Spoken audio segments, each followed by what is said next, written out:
विधान परिषद निवडणुकीत फुटलेल्या मतांची नागपूर विधान परिषद पोटनिवडणुकीमध्ये आणि धाराशिवमध्ये महाविकास आघाडीची मतं फुटली आहेत। नागपूरमध्ये भाजपचे राजीव पोद्दार विजयी झालेत तर काँग्रेसच्या अतुल लोंढेंचा पराभव झालाय। भाजपला 682, काँग्रेसला 130 मतं मिळाली आहेत।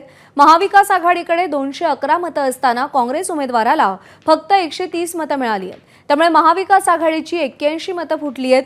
तिकडे धाराशिवमध्येही महाविकास आघाडीची 150 मतं फुटली आहेत। महायुतीचे उमेदवार बसवराज पाटलांना 845 मतं मिळाली आहेत तर काँग्रेसच्या महेश देशमुखांना 124 मतं मिळाली आहेत। अमरावतीमध्ये काँग्रेस उमेदवार हर्षजित देशमुख यांना 0 मतं मिळाली आहेत। जिल्ह्यामध्ये काँग्रेसच्या 118 पैकी 96 नगरसेवकांनी मतदान केलं नाही।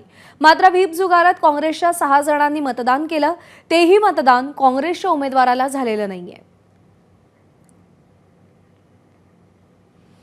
आणि या सगळ्या संदर्भात आपण बातचीत करूयात। आपले प्रतिनिधी रजत वशिष्ठ आणि प्रणय निर्माण सध्या आपल्या सोबत आहेत। सुरुवातीला आपण नागपूरचा आढावा घेऊयात रजत वशिष्ठ यांच्याकडून। रजत, अतुल लोंढे यांचं नाव काँग्रेसकडून देण्यात आलेलं होतं, बहुचर्चित असं नाव होतं, परिचित असं नाव होतं आणि तरी सुद्धा मतं फुटली, का फुटली?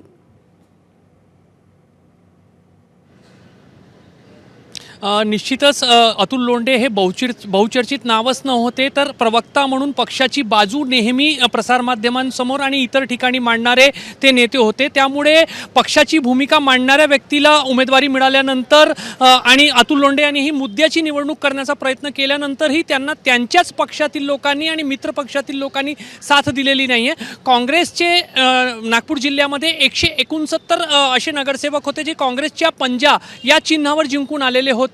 मात्र अतुल लोंढे यांना 130 मतं मिळालेली आहे। त्यामुळे 39 असे काँग्रेसचे नगरसेवक किमान आहेत ज्यांनी अतुल लोंढे यांना मतदान केलेलं नाही।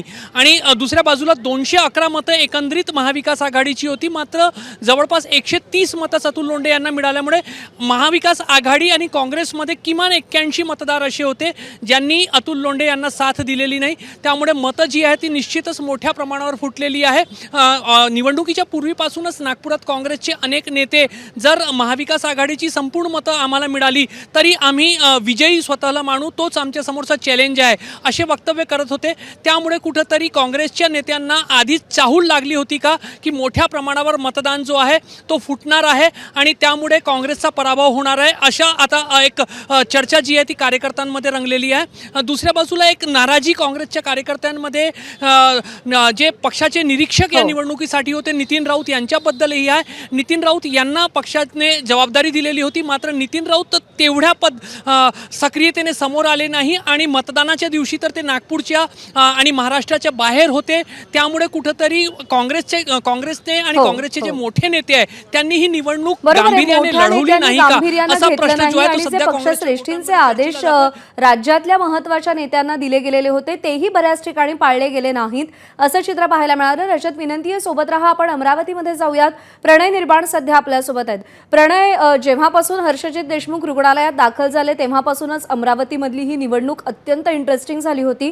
काँग्रेसमध्ये अंतर्गत ज्या काही घडामोडी घडल्या, जे आरोप प्रत्यारोप झाले, कोणाला पाठिंबा द्यायचा नाही द्यायचा याच्यावरून ज्या काही बैठका झाल्या, याचाच एक मोठा फटका बसला काँग्रेसला अमरावतीमध्ये असं म्हणायला लागेल। 0 मतं मिळाली आहेत आणि ज्या 6 नगरसेवकांनी मतदान केलं तेही काँग्रेसच्या पारड्यात नाहीये।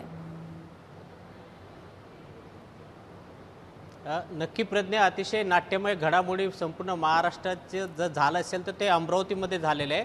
कारण जे काँग्रेसचे उमेदवार आहे हर्षजित देशमुख, हे जेव्हा रुग्णालयात दाखल झाले तेव्हापासून त्यांनी अमरावती जिल्ह्यामध्ये एकही दौरा केलेला नाही। शेवटचा टप्पा होता, त्यामुळे अमरावतीमध्ये काँग्रेसचे उमेदवार हर्षजित देशमुख कुठेच पाहायला मिळाले नाही। आणि काँग्रेसचे नेते यशोमती ठाकूर यांनी तर थेट आरोपच केला होता की आमचे उमेदवार हर्षजित देशमुख हे मॅनेज झाले का 15 ते 20 कोटी रुपये, असा थेट आरोप केला।